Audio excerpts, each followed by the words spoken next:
Hi, this is Machiavelli, and I'm older than the esports historian here on Thorin's YouTube channel.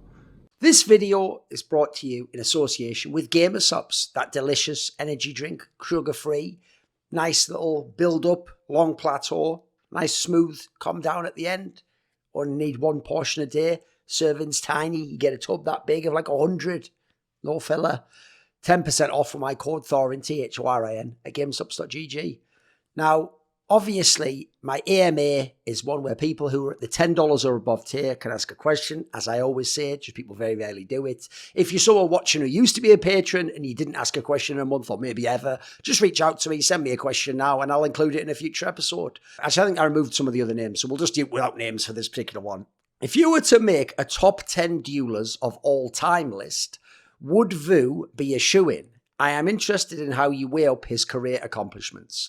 Right, the main thing here is you didn't give any specificity, right? So does duelers mean like Unreal Tournament, games I didn't really follow much, but I do know who the best players are? I'm just going to take it so it's the games that I care about, which is Quake, right? But the problem is you've picked Vu, whose primary game was Painkiller. So I'm assuming I am including Painkiller as well, which I don't necessarily hate the idea, but I would almost certainly never make a list that was top 10 duelers of all time that was Quake and Painkiller. I would make it Quake, or I'd make it like every sort of duel game. So if I'm making just a list of players from those games, the 3 Quake games plus Quake Live plus, I'm not going to do Quake Champions, plus Painkiller, then if I think of the names that are on the list, like you very quickly can get to like 6 or 7, right? So you got like Rafa, Cypher, Cooler, Toxic, 0-4, Fatality. Thresh is obviously debatable because he didn't play as many tournaments, but obviously he's very dominant. After that, you get into the more, I would say, situational ones, like you're getting to like Avec and Machiavelli and these sorts of players. Obviously, if you include duel, you'd have Gits in there, etc. So I think actually, bearing in mind there's potentially 3 spots left after the obvious almost lock names. Yeah, I think Vu probably does get in there. He was very dominant in Painkiller, even if he didn't win the Grand Finals. I don't think he failed the Grand Finals due to being bad or choking. I actually think Fatality is just unbelievable at preparing and knowing how to peak in tournaments and actually how to sometimes shift his game to be a better player, as he did with 0-4, as he did in this particular case, as he later did with Toxic in Quake 4. I think he's just a phenomenal competitor, and it's actually very underrated in that respect. So I think Vu almost certainly would make the list. I mean, what he did outside of Painkiller, I don't think really relevant. He wasn't a very good player in the other Quakes, except in CPMA, and I don't really give a fuck about that. I had no real duel scene. So, yeah, I think Vu would almost make it in there, almost certainly make it in there. They had so many stops on the Painkiller World Tour. Sure, it wasn't that deep competition base, but then again, a lot of duel games had fairly shallow competition base. It was mainly about beating the other great players. It was actually a little bit, funny enough, like how pro tennis is. Yeah, there's loads of people play tennis, but the amount that can actually win a Grand Slam is very limited. And so really it is about beating Djokovic and Nadal or Federer, these sorts of players, as opposed to just being able to beat like millions and millions of people like in League of Legends or something. So I think, yeah, he'd probably certainly make it in. You have recently made a video about the players you underrated over the years. So I'll try and link that up here. I was wondering if you could think of 3 players you have overrated. Love the content. Right, I will say this is very, very hard actually, because one of the things about how I do things is I'm not just a fanboy. So I don't just stick with an opinion for like 5 years.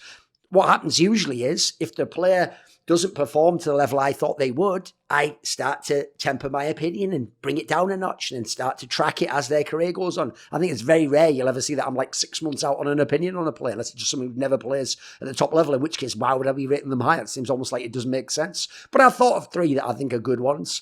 So I'll have to say Flamey.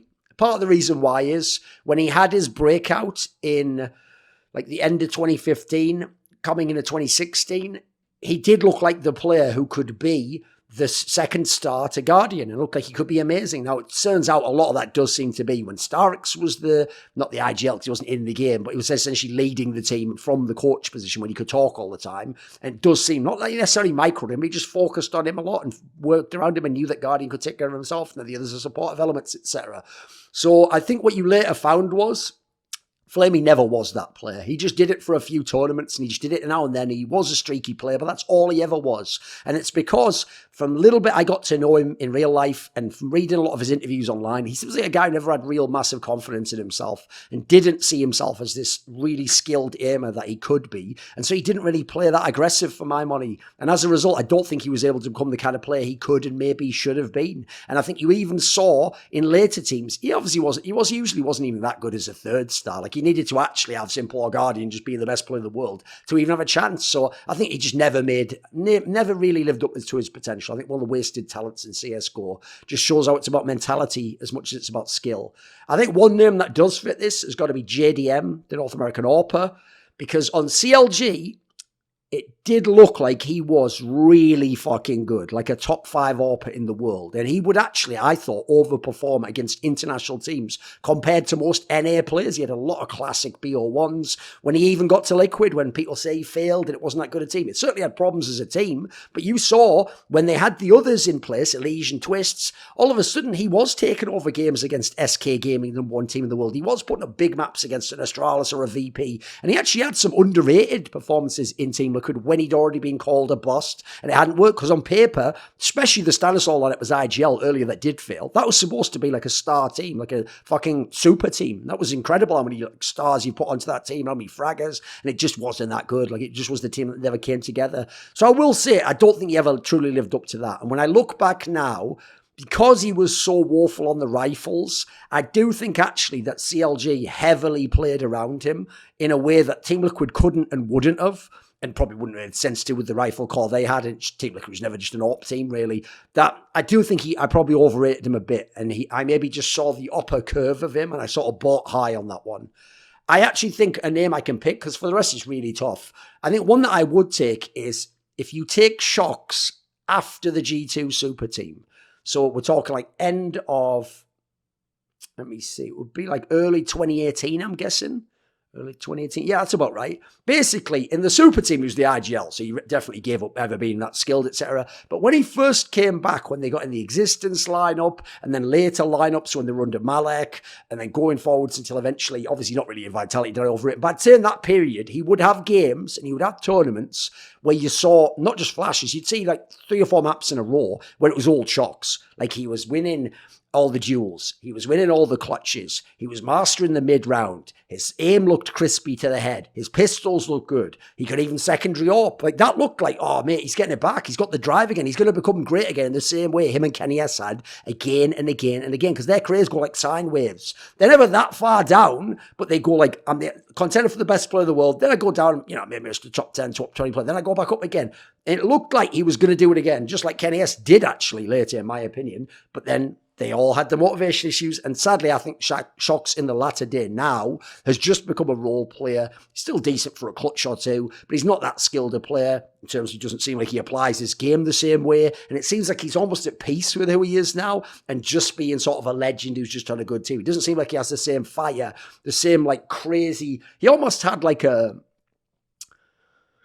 would say it was almost like a fucked up reaction to people criticizing him justifiably that he wasn't as good and his attitude wasn't good and he let this game go, that then he would sort of do that thing that people do where they're like, I weighed like 300 pounds and then my wife left me. Well, look at me now, baby. I've been in the gym and now I'm like, fucking jacked. I'm like 80 kilograms. I'm fucking bench. Like, well, then wasn't she right to leave you by that logic? Like, by your own logic, that's what motivated you to change. So like, how are you going to hate on her? Like, look, use it as fuel to get better. But at this point, understand you actually failed that woman and you should now go maybe get a different woman and treat her better. Like, I don't even get what's the movie story there? You're not the fucking hero. Holy moly. Do you have a favourite/least favourite in-game overlay that a tournament organiser has done in CSGO? Not really. I think that is just water cooler pleb chatting shit about having an opinion about everything, even if you haven't thought it through. Because 99% of the ones I've seen people complain about is because they've just seen it now. Whereas the one they're comparing it to is one they've seen loads and loads and loads of times. So I'll give you the example. One of the rare times I had a pleb take was when they changed the in-game sounds in CSGO to be all those way more muted and nuanced ones, and some of them didn't sound like that powerful because the old sounds were so brutal. Like a lot of people, I thought, this is shit, isn't it? They've ruined the game. But then later, once I got used to them, actually, USP sound is way better and is a lot easier to pick out. And actually, the AWP sound doesn't deafen me completely now. And actually, the AK, that does sound like more reasonable. It doesn't sound like just an insane sound just cracking over your ears, etc. And I had to realise it's just because I was used to the old sounds and I wasn't used to these new sounds. So they seemed weird to me because they were foreign, they were strange. It's one of the reasons why a lot of things where people are like, that's bigotry. No, it's just experiencing things you haven't experienced before and having a natural like caution or even repulsion to them. Like, oh, that's weird. I'm only used to what I'm comfortable, which isn't necessarily a bad thing. It's just what happens when people get, some people basically are neophobic. They don't like new things. Some people are neophilic. They actually have an undue like of new things. So sometimes I'd say they go too far and have their own dangers and problems. So what I would say is, like, for example, I tried to get Flashpoint and some other people to do I think the best overlay for the radar is the blast one, where you actually have the head move around. So you just see the head. You don't have to go, oh, number 3. Oh, yeah, that's a twist. Oh, number 7. Oh, shit, that's a shark sight. You just see the fucking head and you know instantly. But because people weren't used to that, people were telling me this is bad and it's not good, etc. And so I think anything that you try that's new, people complain about. So off the top of my head, I think some of the face ones back in the day weren't that great. I thought some of the PGL ones were just okay. Like, in general, I just want it to be quite clean, quite intuitive, maybe have a few innovations that make the game simpler, like the radar, like I said. So I don't really have a least favourite one. In terms of my favourite one, I mean, I like the blast one. If we're going like classic ESL 2018, I quite like the ESL one. I thought that was very clear, very good. So yeah, I think that's probably it. Jackz's time at tier 1 is likely over. Imagine putting the word likely there. Let's just say it is over, isn't it? Like, some would say that's the only time he ever was going to be at tier 1. It's not like it's crazy, is it? What are your thoughts on his career, considering his beginnings and the expectations of him? Right, so where you put that part, considering his, like it's like people just want to manipulate what I think. How about I'll tell you what I think and fuck all that noise. Here's what I think about Jackz. I don't think he was ever some super duper player. I don't think actually he's even someone who was sort of supposed to ever play tier 1 Counter-Strike. I think what happened was he was a guy where he was like a happy-go-lucky guy who doesn't have some killer drive. That's why apparently he like chose to be in Envious Academy instead of better teams. And I think what happened was he just eventually took what I'm sure when he was like 21 probably were like quite nice aim because he could have some crazy clips when he was in G2. And the fact that he wasn't like a killer instinct mentality guy meant it wasn't suited to be like a young star and then become a top star and then be like the player that you build a team around in France where you have all these great carry players. I think what probably happened over the years is his attitude meant that he was a really good teammate to people and a great like fit for the culture of the squad. And then he managed to use his selflessness to be like this brutal entry and to be a guy who every now and then his aim could be overqualified for that role. But overall, he's also going to die a lot. He's going to be the sacrificial lamb. And he enabled other stars to make it. So gradually over time, people like him. He doesn't get kicked out of the teams. The coaches keep him around. And eventually he got a crack for a year or two in top teams. Teams that were going to finals. Teams that even could have won a major in this particular case. Teams that had a chance to do a lot of things with some much greater players. And I think that's absolutely fine. I think he's actually an overachiever in his career for his mentality, where he seems to have come from, and his overall skill set. I actually think he's quite a good example of how you can find a niche in the game without all just start. It's because like basically people don't know, just like in American football, I'm sure everyone wants to be the quarterback when they're a kid. Everyone who plays European football / soccer just wants to be the striker or some sort of winger or midfielder, right? Someone who scores goals. What happens is over time, you either delusionally keep thinking you're going to do that and don't make it unless you're a very rare few, or you just learn like, you know what? I actually do like football. I can't be the striker. But for example, maybe I have a little bit of speed and I can learn defense and I could be like a wing back who just goes forwards a little bit. And you find your role because you want to be part of a team and you want to be part of a winning team. I think he's someone who did that. What is your top LOL champion you wish was never reworked? Like, I know a lot of people like a lot of the reworks. So I think for me, the most obvious one, I think it's very obvious, has got to be Graves. I think the old Graves that was an ADC was a fabulous champion. I think it took skill. I think it was a very good example of like a unique ADC compared to the other ones. And I think if you watch the best players like the Forgivens of the world play on it, or some of the, like Uzi or some of the Chinese ADCs, I think it was fucking sick. I think that was one of the dumbest reworks they ever did. I think what they did instead with it, it's still a decent champion, but I think it lost its whole identity, and you saw that it just essentially changed roles forever after that. So I think that was really whack. I think most of the other reworks are pretty good, right? Like, I mean, I think that like the Rise rework's pretty good. What else? I think even the Tom Kench one. I think generally they did a good job balancing and reworking those champions. Which 10 people would be your first class for a CSGO Hall of Fame? Right, obviously, we're going off the dome. By the way, that's another question. Maybe I'll add it with the others. I'm going to change my Patreon tiers soon, kind of like I did on my side channel Patreon. And I'm going to do an option, as I've always promised, where you'll be able to vote for one of the big questions. I'll make whole videos. This should be its own video. So we will do that one. We'll do a very quick one. So remember, the crucial thing about Hall of Fame is it isn't about how popular you were. That's not the way this works. So when everyone goes, Heaton first. No, not Heaton first. Because Heaton's accomplishments that you're thinking of aren't when he's the best player. He was the best player for tournaments and brief periods of time, but the best player he played with was Potty. So Potty is number one if you're going greatness as well. But in this scenario, remember, we're doing everyone. I'm going to say everyone who doesn't play 1.6 is retired. So I'm going to go by my greatest of all time. So I'm going to say we're going to start with Neo. There you go, the greatest player of all time. We're going to put in Forrest. Let's get him in there. Then let's put in Potty. Then let's put in, say, Markelov. Let me see, actually. I better keep track of these. Neo, Forrest, Potty, Markelov, get right. Let's see, there's 5. Then we're going to go, let me see, we're going all time, remember here. So maybe Kogu, Fraud. Let's see, that's 3, 6, 7. So we've got 3 spots left. All time. Element. Let me see. I'm trying to see if I'm like missing anyone big from any of the regions.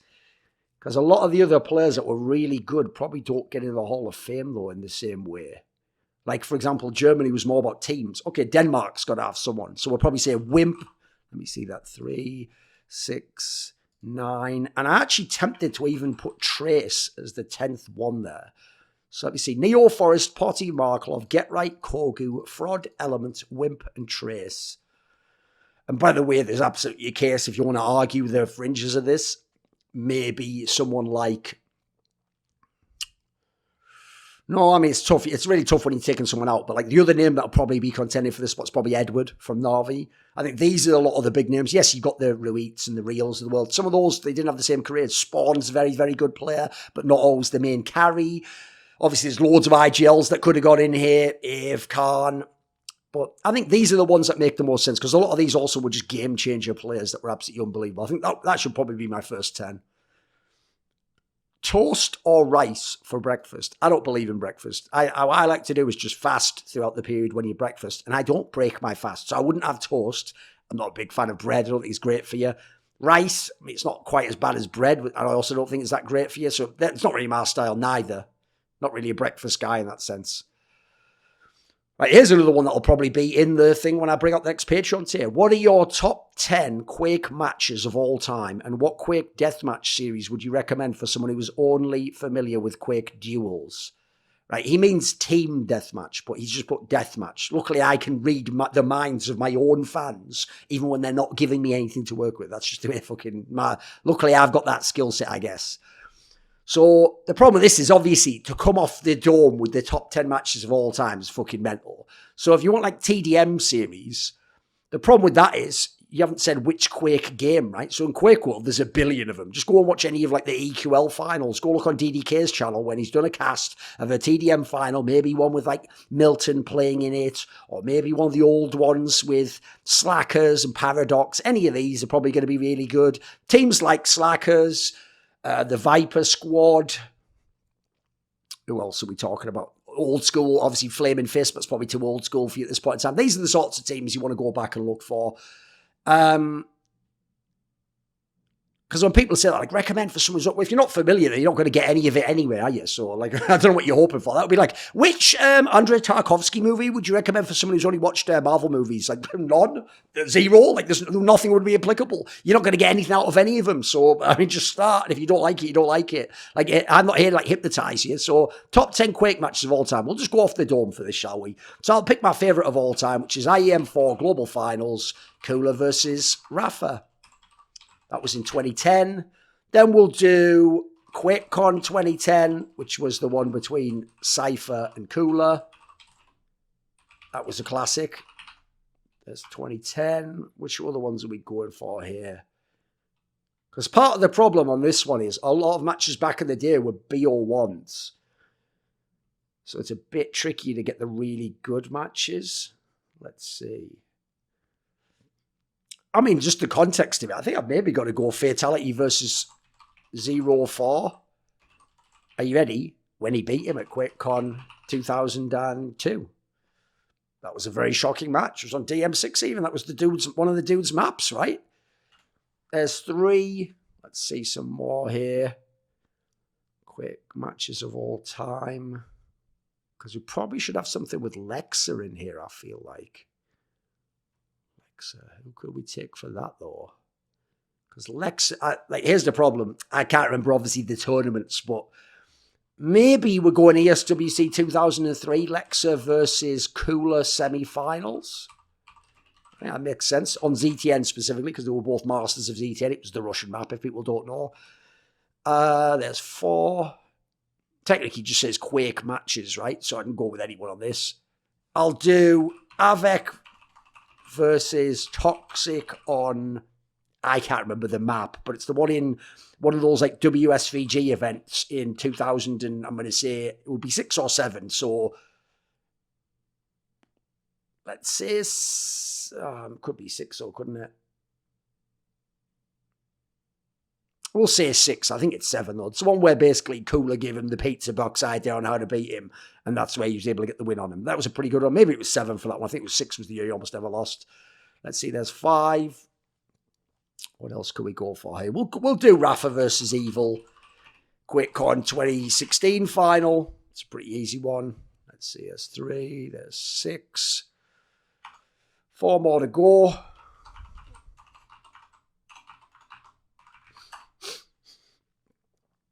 So we've got players like Evil, like Cooler. By the way, if you ever want to watch just amazing matches, just essentially look up any of the games in the latter days when there weren't even that many lands between Cooler and Evil online, in online cups. They had so many amazing games. The push and pull between those two players when they played was insane. Because obviously Evil could just dominate and shot everyone with his aim, but Cooler could just find the craziest ways back into these games. What a fucking winner mindset Cooler has. He's fucking unreal, isn't he?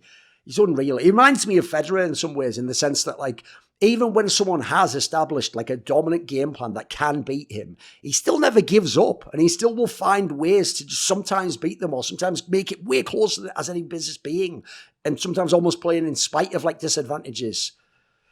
Let's see, there's 6. We're going for 4 more now.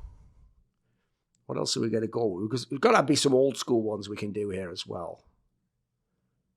I'll tell you one, because it was just a very shocking game. It's going to be Blue versus Machiavelli, and it was actually a warm-up game at the EQL finals in, I think, 2000 for that, but it might have been 99. And probably 1999 would logically be the one. I think it's 99. Yeah, I'm pretty sure it's 1999. That was just one where, this is basically where Blue burst onto the scene for most of us. Machiavelli was an amazing Quake player, and this is on Q2 DM1, by the way.